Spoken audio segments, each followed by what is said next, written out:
Good morning. I'm Bill Carpenter.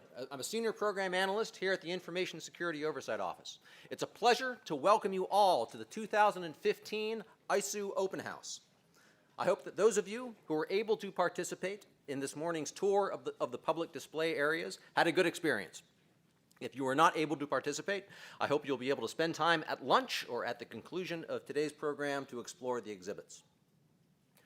Now, the intent of today's event is to provide an introduction to the many functions and responsibilities of ISOO, and to provide opportunities for conversations between and among all of today's participants. The order of events is as follows. After introductory remarks by the Archivist of the United States, David Ferriero, and after ISOO Director John Fitzpatrick discusses the mission, vision, and values of the office he leads, ISOO's Associate Directors for Classification Management, Controlled Unclassified Information, and Operations will provide overviews of their programs.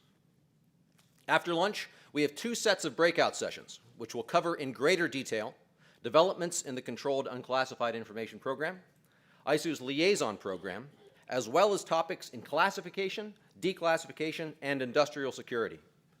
Details about the locations and content of these sessions can be found in your brochure you picked up outside. Finally, the afternoon will conclude with a panel discussion in this room by ISOO's Director and Associate Directors. This afternoon, you will have many opportunities to ask questions of the presenters. The presentation materials used today, furthermore, will be made available after the event on ISOO's website, archives.gov/ISOO. I now have the honor of introducing David S. Ferriero, the 10th Archivist of the United States. Mr. Ferriero was confirmed as the Archivist on November 6, 2009, and since then has led the archives through a structural transformation designed to better position our agency to meet its obligations as the nation's record keeper and information manager. With English literature degrees from Northeastern University and a master's from the Simmons College of Library and Information Science, and having served as a Navy hospital corpsman during the Vietnam War, Mr. Ferriero came to the archives after leading the New York Public Libraries as its Andrew W. Mellon Director and leading the libraries of the Massachusetts Institute of Technology and Duke University.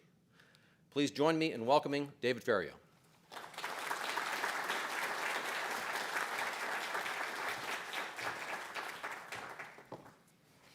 Thank you, Bill. It's nice to see you with your clothes on. Bill passed me this morning running on the mall. So welcome to my house. It's nice to have you all here. Let me tell you a little bit about us in the building.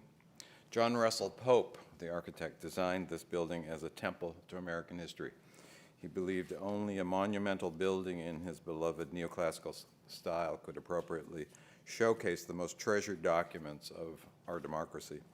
He made the National Archives taller than the neighboring structures, surrounded it with a moat, and set it at an angle to emphasize the importance of the building to the American people. He wanted everyone to know that records matter. Today, our core mission is the same as it was the day we were created in 1934. We collect, protect, and provide access to the most important government records.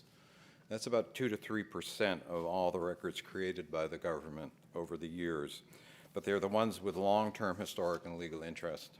Today, that collection translates into about 12 billion sheets of paper, 42 million photographs, miles and miles of film and video, and more than 5 billion electronic records, the fastest growing form.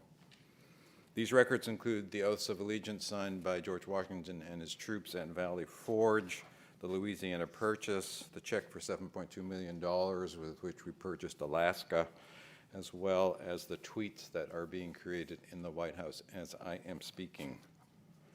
We are in 44 locations across the country, not just in the Washington area, and this includes our massive National Personnel Records Center in St. Louis, 13 presidential libraries, and 12 regional locations.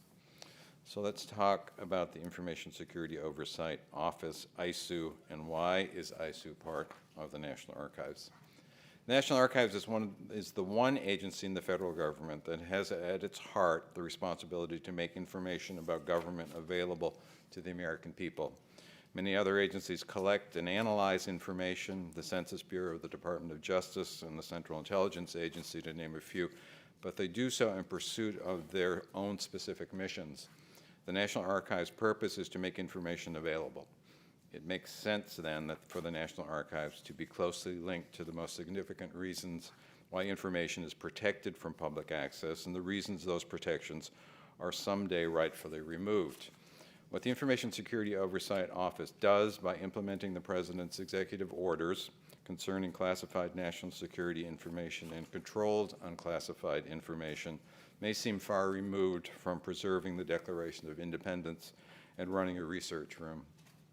In fact, ISOO's mission is at the heart of NARA's mission to drive openness, cultivate public participation, and strengthen democracy through public access to high-value records. Without standard processes to manage classified and controlled information, access to that information will simply not happen, either for government users who need that information now or for the public at the appropriate time. And we simply cannot do it without you and your agency's efforts to implement this guidance and process information so that the American people can appreciate what your agencies do in the national interest. There are a few things I hope you will take away from this open house today: the status of ongoing ISOO initiatives, how you can interact with us through the ISOO Liaison Program, and quite up to the minute, the strategy for implementing controlled unclassified information. ISOO has much planned for you today, so I challenge you to follow your interests in today's programs and make that list of takeaways even longer. Thank you for participating in the open house, and I hope you'll have some time to wander around the building and check out the Charters of Freedom, a very powerful experience if you've never been in the Rotunda before, and experience our new exhibit, Spirited Republic, Our Relationship with Booze.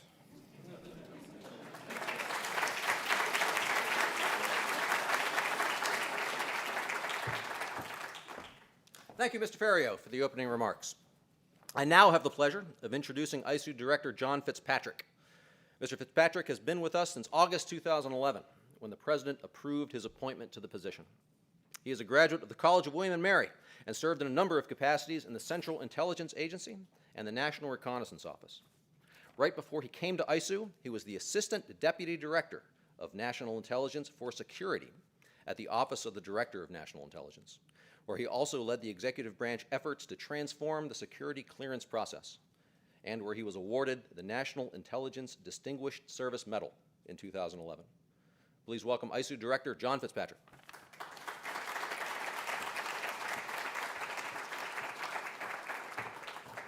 Thank you all very much. Thank you, David, for your remarks, for lending us your house, and the time that you're going to spend with us today. I'd like to thank Bill Carpenter, not only the man who needs no introduction, the man who got no introduction. He's going to be our MC for you today and later in the breakout sessions. Also, as you'll hear more about those later today and are detailed in your program, he's our ISCAP team lead, and you have the opportunity to go listen to initiatives that have been occurring and will continue in the ISCAP program. So thank you, Bill. I'd like to also thank you for taking your time to join us today. Here in the midst, as we close up, actually, Public Service Recognition Week, we take the opportunity to congratulate you on your public service. Thank you for your public service. And to do so in the presence of the Charters of Freedom, with a reminder at noon or shortly after today with the flyover you'll hear more about, you probably know about, that's going to happen just outside, I'll say we're under the steps of the Constitution side of the building, but just over there, over the mall. Reflect a little bit about my own public service. We had an award ceremony yesterday, and a number of things were acknowledged here in the archives, and people were acknowledged for their years of service.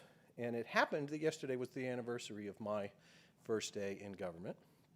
And as I think about things, I feel like I chose to come to the National Archive 4 years ago. But thinking about how long ago it was, I think maybe I was accessioned here. And that's okay by me. So let's see, I have the clicker, so let's move along. I'm going to talk to you about ISOO and why we do what we do and how much that relies on, on our interaction with you.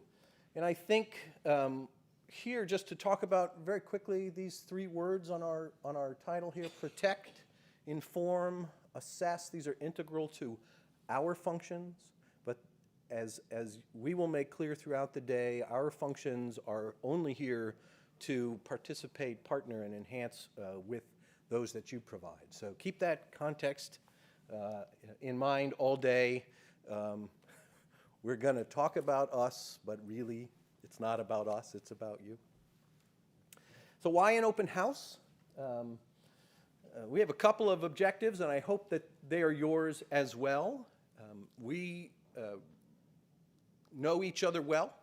The executive branch has largely had the shape that it's had for a very long time. ISOO has had its role in it for 40 or so years, and so things can get, we can get used to you and you can get used to us, and that's not always the best thing when the world around us is changing. And what we want to do is interact with you to understand how your programs are affected by the programs that we, on behalf of the President, oversee, and how we can do what we do better so that it improves the service that you provide and of course, the ultimate end goal, which is service to the American people. So we hope while we've been in this relationship a long time, today can be the start of something in terms of a renewed set of interaction. And our activity with our liaison program, and you have an opportunity in the afternoon to meet and greet and hear about improvements in our liaison program,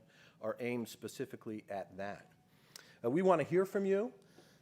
I think we have had an opportunity for you to submit questions. If I recall correctly, we were going to have those at the entrance, and you can find one of us from ISOO. If you have something that you need to know, you can certainly run up to us and grab us by the lapels and say, hey, I've always wondered this. Our breakouts today that are on the agenda and upstairs are topically centered, and you have an opportunity to interact with folks there. You can get a copy of your favorite executive order, and I'm sure one of us will autograph it for you. There's a more important signature on every one of them, but we're happy to add ours as well. But we want to hear from you, and we want to make sure that as we sit here at the archives and interact with you in our policy development and learning and other environments day to day, that we have the most accurate sense of what your challenges are and how we can help you with those. And we hope that you will learn. We certainly expect to learn what are your concerns, what are your challenges, what are things that we can do better. But we also know that the things that are changing around us